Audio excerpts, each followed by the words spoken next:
What's going on, guys?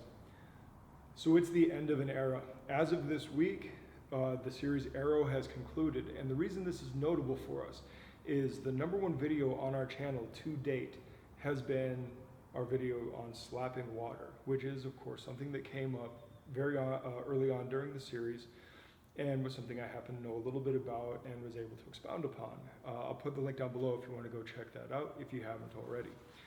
And I mean, that was way back when I was still training people out of my backyard. And now we have a school, which is great. But what initially drew me into the series, of course, other than being just a comic book thing, and I happen to enjoy comic books, and very much, I'm a casual there. I'm not hardcore, so don't go quizzing me on stuff because I don't know a ton. In fact, I was never much into the Green Arrow. I think I may have read one issue at one point just because a friend had given me one. But I was pretty much only familiar with the Green Arrow because of the Justice League. And, my only understanding there really was that he was just designed to be a Robin Hood themed Batman, which I was cool with, but we already had Batman, so why not just watch Batman? And on top of that, I grew up reading Robin Hood books and stuff. I liked Robin Hood. I thought it was cool, and archery was fun. It was something I practiced casually as a kid, and I even still have a longbow. But those weren't the things that drew me into it. Those were not the things that drew me into it. There was some buzz around the actor, Stephen Amell, training in like parkour and like these obstacle course races and stuff, because that's what made sense. That's how you have to move, and that's how you have to be built to be a non-powered vigilante. And at the time, I was training with a good friend of mine across the valley, who is extremely experienced in parkour, and that was a major part of my training at the time. Kind of before I switched into a more powerlifting modality, and I really wanted to see that. And they didn't showcase it as much as they could have, and as much as, in my opinion, they should have. But it was there, and that drew me in. And then beyond that, what I started seeing was a ton of martial arts. And this is the stuff that's actually even more important for me, for us, for those of us along this journey, is the particular martial arts that they showcased. Now, I'm going to tell you a story real briefly. The martial arts they showcased seemed to be primarily Inosanto, FMA, JKD based, other than being clearly, obviously, dramatized for Hollywood. And while I myself am not a JKD or FMA guy, I've had a considerable amount of exposure to that world, because pretty much since the year 2000, just about all my teachers have been involved in Filipino martial arts, and several of my training partners have been involved in Filipino martial arts. My American Kempo instructor was an Inosanto student, and he's the one that introduced me to Savat, which of course came through Professor Salem, who is an Inosanto student. He introduced me to the Heaven 6 pattern and just kind of stick handling in general. So even though I don't do FMA, that's kind of where my journey on that started. And since then, all of my teachers have seemed to have dabbled in Filipino martial arts. And several of my training partners have been Filipino martial arts guys and JKD guys. In fact, I still know a bunch of JKD guys, several of whom are Inosanto lineage. And what's interesting there for me is not so much the Filipino martial arts stuff, because again, that's very tangential to what I do. But I want to explain something to you. When you see them doing like these double stick, these Sinawali drills and things like that, all of that stuff, it's not really just stick fighting. It's a surrogate for blade fighting, which of course we see in European arts as well. Quarterstaff was a stand-in for pole arms. Great stick was a stand-in for two-handed sword. Cane was a stand-in for saber, and on down the line. And so we see this kind of backbone of learn how to fight with something safe before you learn how to fight with something very dangerous. And so when you take something like this,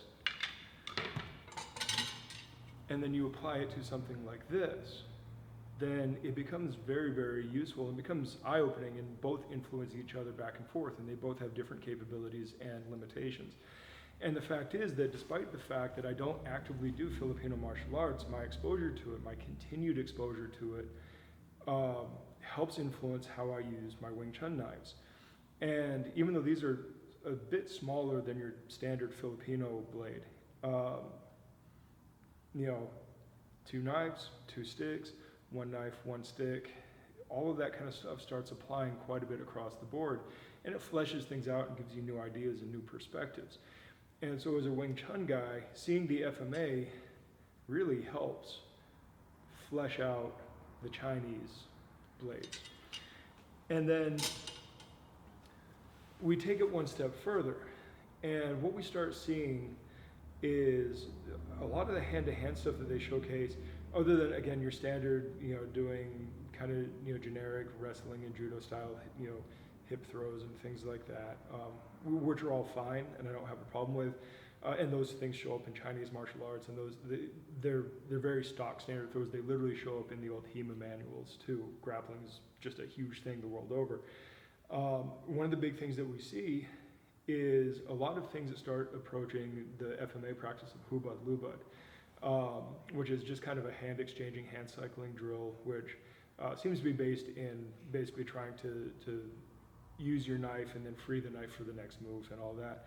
But in Wing Chun, we do a lot of hand cycling with our sticky hands work. In fact, I would personally say the hand cycling is more important than the sticky hands, because of the way that people kind of block and counter. The hand cycling becomes a major part of it, and the sticky hands is just a way to kind of read where things are going so you can make better decisions.